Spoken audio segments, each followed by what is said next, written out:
မြတ်စွာဘုရားကဟောတယ်ပฏิရူပေဝတေထေတေမင်းကြီးပွားတိုးတက်ခြင်းလို့ရှိရင်ကိုယ်နဲ့တင့်တော်တဲ့နေရာရွေးချယ်ပြီးနေထိုင်ပါတဲ့အရိယမိတ္တကရောတိယလူတော်လူကောင်းတွေကိုမိတ်ဆွေဖွဲ့ပါသူတို့စီကပညာတွေရဖို့ဉာဏ်တွေရဖို့ဆုံးမတွေရဖို့သူတို့နဲ့ပေါင်းစပ်ပါ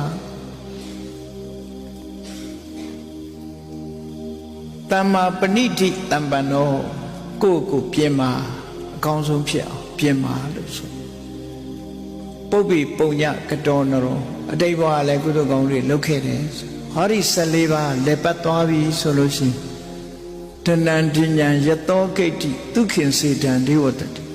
အောင်မြင်ကြီးပွားမှုတွေအကုန်လုံးပစ္စည်းဥစ္စာတွေလည်းသူစီရောက်လာမှာပဲစားစရာတွေလည်းသူစီရောက်လာမှာပဲကြော်စောမှုတွေလည်းသူစီရောက်လာအောင်မြင်ကြီးပွားမှုချမ်းသာဒုက္ခတွေအားလုံးသူစီကိုရောက်လာလိမ့်မယ်လို့မြတ်စွာဘုရားဒီလိုဟောတာနော်အောင်မြင်ကြီးပွား14ပါးဆိုတာဒီလေးကိုဆိုလို့တယ်ပေါ့အဲ့ဒါကိုယ်တဏ္ဍာမှာရှိအောင်မရှိသေးရင်ရှိအောင်ကြိုးစားဖြစ်အောင်ကြိုးစား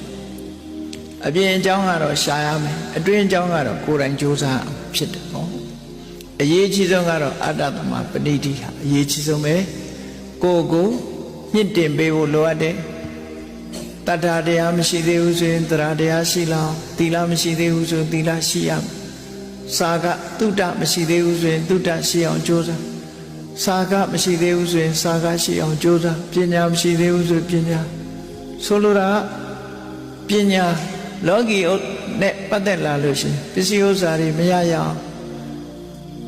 ကြိုးစားအထောက်အမယ်လုံလဝိရိယစိုက်ရမယ်ပညာတွေသင်ရမယ်စိဘဥစ္စာဒုတက်ကြောင့်ဖြစ်တဲ့ပညာတွေကိုသင်ကြားစီးပူးအထောက်တာအတ္တသမပဏိတိပဲဖြစ်တယ်ပေါ့အဲ့ဒီအတ္တသမပဏိတိဖြစ်မှအောင်မြင်ကြပါလူလောကမှာကြီးပွားနေတဲ့ပုဂ္ဂိုလ်တွေဂုဏ်ဓုဘွယ်ဓုတွေရလို့စီစဉ်ဥစ္စာတွေတိုးတက်နေတဲ့ပုဂ္ဂိုလ်တွေဟာအတ္တသမပဏိတိလို့ဆိုတဲ့ဒီအချက်ပြည့်စုံနေတဲ့ပုဂ္ဂိုလ်တွေလို့ဆိုလို့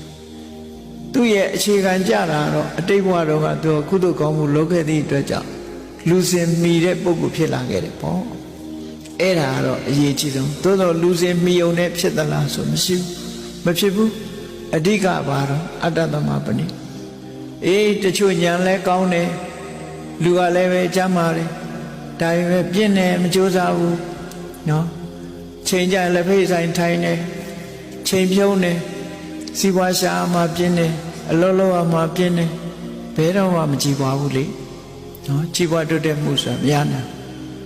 အချိန်ရှိသမျှမျက်စိဖွင့်နားဆွင့်ပြီးတော့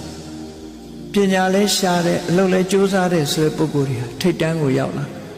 စာတွေများများဖတ်တယ်ပညာတွေများများရအောင်စီးပူးအထောက်တယ်အဲ့ဓာတွေအားလုံးဟာအတ္တသမပဏိတိတွေကြီးပဲဒီထဲမှာအတ္တသမပဏိတိရှိပြီဆိုရင်ကျန်တဲ့အရာတွေကတည်ငြိမ်မှုရှိတယ်အတ္တသမပဏိတိကတော့အမြဲတမ်းလှုပ်ရှားနေရမယ့်အရာပဲဖြစ်တယ်ပေါ့သူလှုပ်ရှားမှကျန်တာတွေကအသက်ဝင်လာအတ္တသမပဏိတိမလှုပ်ရှားလို့ရှိရင်ဘလောက်ပဲတင့်တော်တဲ့နေရာနေငပြင်းဟာငပြင်းပဲနော်ဘယ်လိုပဲလူတော်လူကောင်းနဲ့ပေါင်းပြီးဘလောက်ပဲဆုံးမ